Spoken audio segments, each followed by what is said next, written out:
내 친구 주몽 Archer's Quest 린다 수박 Chapter 8 덩치 큰 얼룩 고양이 케빈은 눈을 깜빡거렸다.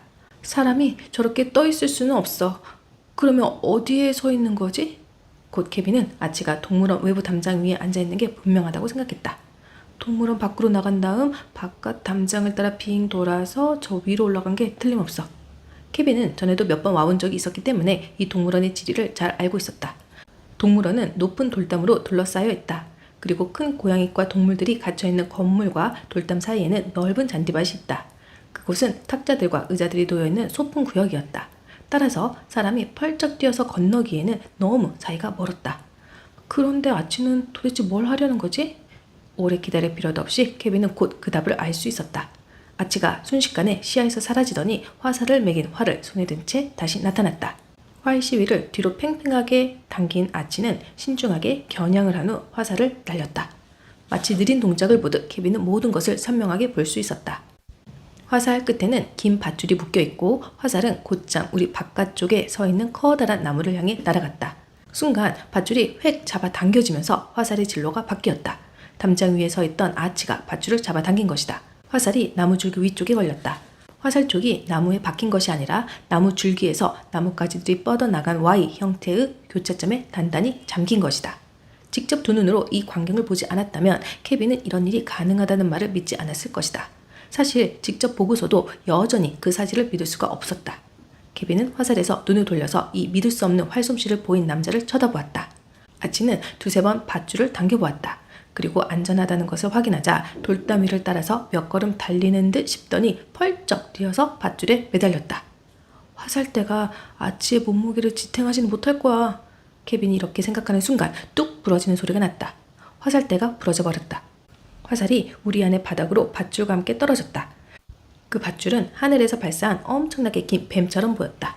동시에 아치는 실내 복합 건물의 지붕 위에 살짝 내려섰다. 그리고 조금도 망설이지 않고 지붕에서 뛰어내렸다. 이제 아치는 호랑이와 20발자국도 떨어져 있지 않은 우리 안에 있었다. 아치는 복합 건물 안에서 누군가가 내려다보지 않을까 걱정하듯 나무 뒤로 몸을 숨겼다. 하지만 반대편, 즉 울타리 뒤 케빈이 서 있는 쪽은 쳐다보지도 않았다. 순간 케빈은 깨달았다. 아치는 돌아볼 필요가 없는 거야. 그는 이미 상황을 다 살폈어. 그는 호랑이를 보고 있는 사람이 나밖에 없다는 걸 알고 있어. 케빈은 두 발이 땅바닥에 얼어붙고 목구멍이 꽉 막힌 것 같았다. 도움을 청하러 달려가야 하나? 경비원이나 동물원 관리자를 소리쳐 부를까? 케빈은 자신이 두 손으로 울타리를 꽉 움켜쥐고 있다는 걸 깨달았다. 그래, 좋아. 어떻게든 저 안으로 기어 올라가서 도울 수 있을 거야. 그런데... 그러는 동안에도 아치는 계속 움직이고 있었다. 건물 안으로 난 커다란 유리창 너머에는 지켜보는 사람이 아무도 없었다. 아치는 몸을 일으키더니 살금살금 정글 구석으로 향해 걸어갔다. 케빈은 질리도록 오랫동안 호랑이를 바라보고 있는 아치로부터 눈을 돌려 호랑이를 쳐다보았다. 호랑이는 여전히 누워있었지만 분명히 아치의 존재를 의식하고 있었다. 녀석은 아치를 똑바로 바라보면서 꼬리를 실룩거렸다. 잠시 후 호랑이가 일어났다.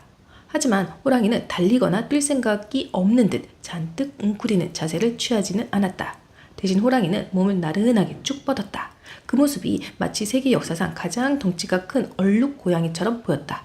호랑이는 두 귀를 쫑긋거리다가 아치를 향해서 어슬렁어슬렁 몇 발자국을 걸어갔다. 케빈은 숨을 쉴 수가 없었다. 아치가 무슨 말을 했지만 케빈의 귀에는 전혀 들리지 않았다. 그런 다음 아치는 무릎을 꿇고 이마를 땅에 댔다. 아치는 지금 호랑이에게 절을 하고 있었다. 아치가 지금 뭐를 하는 거지? 완전 무방비 상태잖아. 저러다가 뒷덜미를 한번 물리면 그대로 죽어버릴 텐데. 호랑이가 더 가까이 다가왔다. 이제 호랑이와 아치는 팔 하나 거리에 있었다. 내가 소리라도 지르면 호랑이는 놀라서 덤벼들 거야. 아치는 계속 머리를 숙인 채 자리에서 일어섰다. 그는 손을 앞으로 내밀더니 호랑이의 귀 뒤쪽을 긁었다. 그리고 두 손으로 호랑이의 등과 옆구리를 어루만진 다음 뒤쪽으로 걸어가더니 다시 무릎을 꿇었다. 호랑이가 낮게 으르렁 소리를 냈다. 케빈은 여전히 숨이 탁탁 막혔다. 반대로 케빈의 심장은 너무 빨리 뛰었다. 심장이 너무 쿵쾅거려서 케빈은 혹시 자기 나이의 아이들도 심장마비에 걸리는 것이 아닌지 불안했다. 더 크게 으르렁 소리가 울려 퍼졌다. 아치가 죽게 될 거야. 바로 내 눈앞에서. 아치가 일어났다. 여전히 고개를 숙인 채였다. 그는 몇 걸음 뒤로 물러서더니 고개를 들고 호랑이를 바라보았다. 큰 고양이는 꼼짝도 하지 않았다. 케빈은 걱정스럽게 주위를 돌아보았다. 언제라도 동물원 관리자나 다른 관람객이 나타나서 아치가 호랑이와 함께 저 안에 있는 것을 목격할지 모른다. 아치는 저기서 어떻게 나올 작정이지? 다시 타잔 흉내를 내서? 불가능해. 그건 100만 분의 1 확률이었어. 그때 아치가 몸을 돌리더니 커다란 나무 쪽으로 걸어갔다. 그는 부러진 화살 조각을 찾아서 화살통에 집어넣었다. 그런 다음 밧줄을 집어 또 다른 화살 끝에 묶었다. 그는 활을 당기고 겨냥하더니 다시 나무를 향해 발사했다. 이번엔 화살이 공중을 향해 거의 수직으로 날아 올라갔다.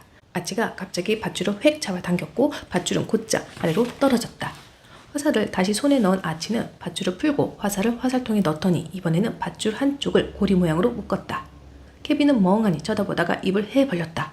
어떻게든 화살이 나무 위쪽의 굵은 가지에 닿아야 한다. 그리고 반대편으로 내려와야 한다. 이번에는 밧줄이 정확히 그 나뭇가지에 걸렸다. 이 모든 일들이 벌어지는 동안 호랑이는 꼼짝도 하지 않았다. 하지만 호랑이의 눈은 계속 아치를 지켜보고 있었다. 아직 안전하지 않아. 아치가 호랑이를 향해 한 손을 들더니 흔들며 인사를 했다. 그리고 한 발을 고리진 밧줄 안에 걸고 도르래처럼 두 손으로 밧줄을 잡아당기고 또 잡아당겼다. 마침내 아치는 복합 건물의 지붕 높이까지 올라왔다. 그러자 가까운 나뭇가지를 향해 손을 뻗은 채 몸이 앞뒤로 흔들리기 시작했다. 한 번, 두 번, 세 번. 아치는 밧줄이 크게 원을 그릴 수 있도록 몸을 힘껏 기울였다. 나뭇가지가 쭉 쳐져서 흔들거렸다. 세 번째 밧줄이 제일 높게 치솟았을 때 아치는 허공으로 몸을 날렸다. 그리고 단 한 번의 유연한 동작으로 밧줄 고리에서 뛰어내렸다. 아치는 여전히 한 손에 밧줄을 쥔 채 실내 복합 건물을 훌쩍 뛰어넘더니 건물 반대편으로 사라져버렸다. 그 다음에는 밧줄이 움직였다. 밧줄은 마치 살아서 움직이듯이 나무에서 스르르 떨어지더니 우리를 가로질러 지붕을 넘어가 버렸다. 하지만 케빈은 분명 아치가 밧줄을 잡아당기고 있을 거라고 생각했다. 그것은 아치가 기적적으로 호랑이 우리를 날아 올라가서 무사히 살아남았다는 의미였다. 마침내 밧줄고리가 그의 시야에서 완전히 사라졌다. 그때 어디선가 깊은 한숨 소리를 듣고 케빈은 깜짝 놀랐다. 하지만 그것은 케빈 자신이 뱉어낸 한숨 소리였다. 이 모든 사건이 불과 몇 분 만에 벌어진 거였다. 그동안 동물원 관리인은 얼씬도 하지 않았고 경보기도 울리지 않았다. 아치가 털끝 하나 다치지 않고 호랑이 우리를 탈출한 것이다. 케빈은 동물원 출구를 향해 달려갔다. 동물원 바깥으로 나간 케빈은 왼쪽 방향을 들었고 아치가 담을 넘어 내려섰을 거라고 짐작되는 곳으로 향했다. 어이, 어린 친구. 과연 아치는 주차장 구석에 있었다. 그는 쓰레기통 옆에 아무렇지도 않게 서 있었다. 방금 전에 호랑이 등을 쓰다듬은 것과 같은 불가능한 모험들을 해낸 사람이라고는 도저히 믿기지 않았다. 아치! 케빈은 숨을 헐떡거렸다. 어떻게? 난 못 믿겠어요. 어떻게 그 호랑이가... 아, 그 호랑이 말이니? 유감스럽게도 그 호랑이는 전혀 도움이 안 됐어.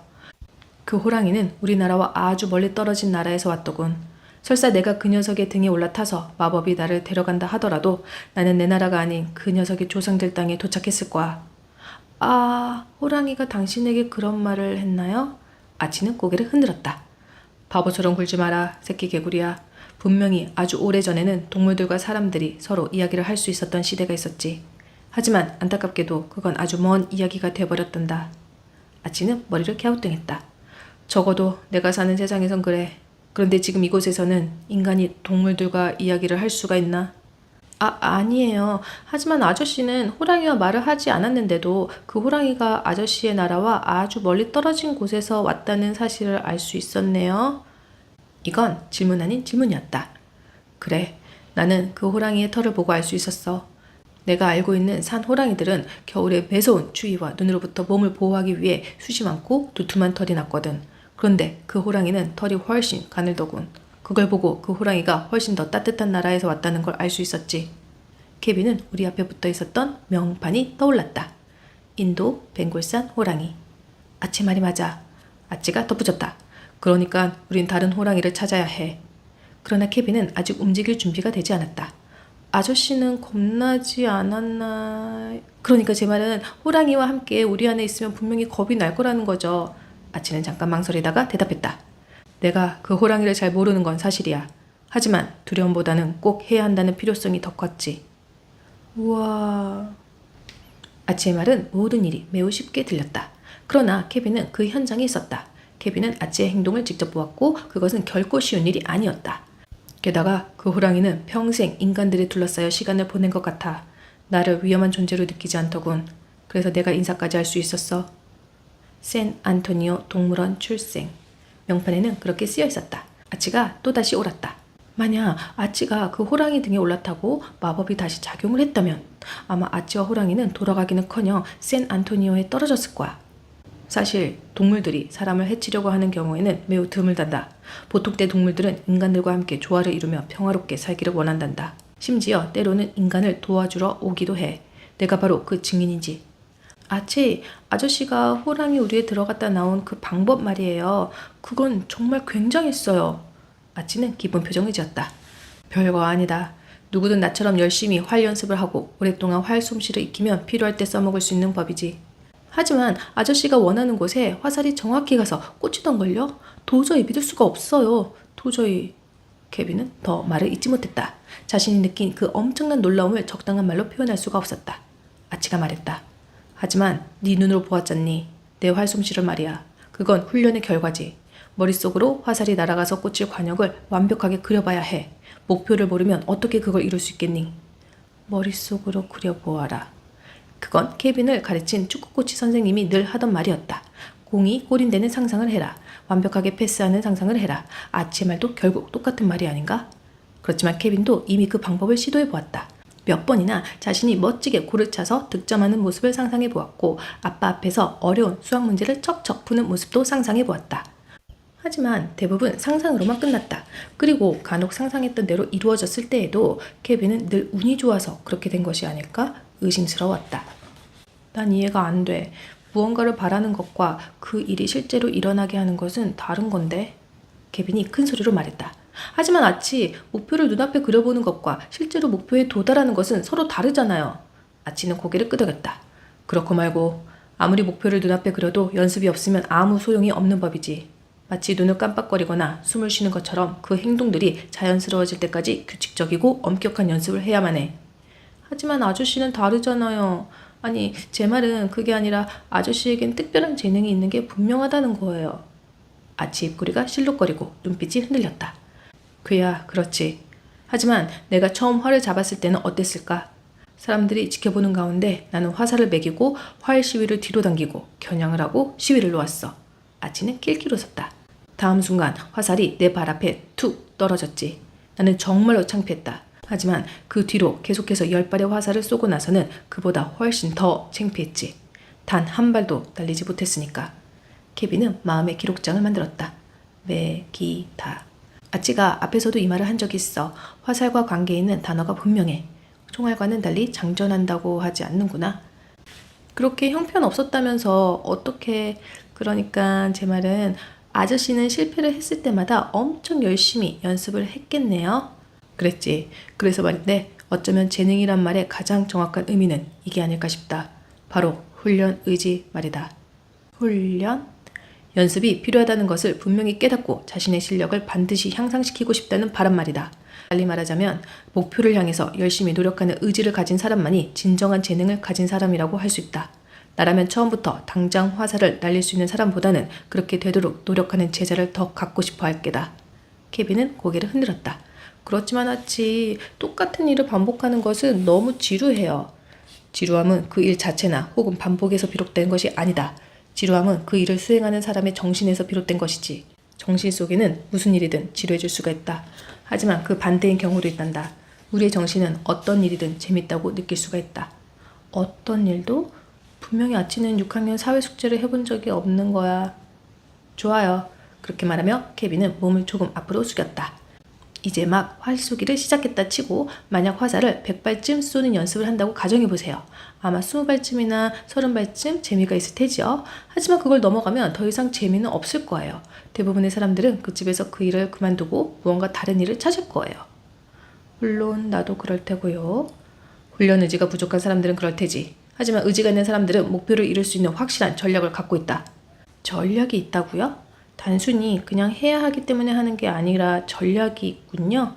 정말 흥미롭네요. 그렇다. 나는 처음 활쏘기를 배울 때 숫자를 주로 이용했는데 지금까지도 그 방법을 쓰고 있다. 화살을 100발 쏘기로 결심했다고 치자. 나는 화살을 쏠 때마다 나 자신에게 점수를 주었다. 나는 매일 그 전날 쌓인 점수보다 더 많은 점수를 쌓으려고 노력했지. 그 전날 쌓은 총 점수보다 더 많은 점수를 쌓고 싶은 의지가 있었기 때문에 나에게는 100번째 화살이나 첫 번째 화살이나 똑같이 흥미진진했단다. 아치는 다시 낄낄 웃었다. 그렇게 몇 년 동안 날마다 100발씩 화살을 쏘아댄 후에야 비로소 나는 활 쏘기에 재능이 있다는 소리를 들은 거야. 결정은 바로 너한테 달렸다. 재능이냐 훈련이냐. 케빈은 길게 숨을 들이마셨다. 마침내 케빈의 심장이 다시 평소처럼 뛰고 있었다. 하지만 케빈은 평생 동안 그 장면을 머릿속에서 거듭해가며 떠올릴 것이다. 아치가 화살을 쏘던 모습, 밧줄에 매달리고 호랑이를 쓰다듬던 모습을. 비록 이것이 꿈이라 해도 지금 케빈은 이런 꿈을 꾸게 돼서 정말 다행이라고 생각했다. 이 꿈은 어떤 비디오 게임보다 훨씬 더 근사했던 것이다.